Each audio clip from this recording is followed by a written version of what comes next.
not your plain and ordinary pedestrian lanes. Ang mababalyuhan ngunyan sa kasentrohan kan syudad ni Naga, kundi kulay hablon dawani. Pininturahan na kaya nin rainbow ang mga pedestrian lanes sa may porsyon kan Elias Angeles asin General Luna Street sa sentro kan Naga. Sa ruining pagpapahiling kan pakikisumaro asin pagselebrar sa LGBTQIA+ community sa syudad ngunyan na Pride Month.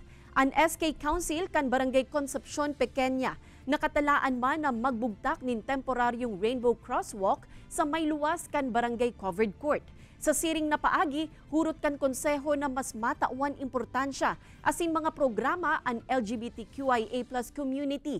Tasinda, parte man asin may dakulang papel sa komunidad.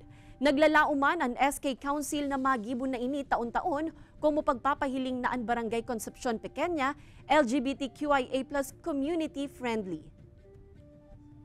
Sa obheto kani yung proyekto na ni na pag nahihiling po kan tao na pinaglalaanan ta po ning pondo ang sektor na ini mas maiisip po ninda na ini po parte po talaga sa tuyang komunidad and they dapat po pigdi-discriminate.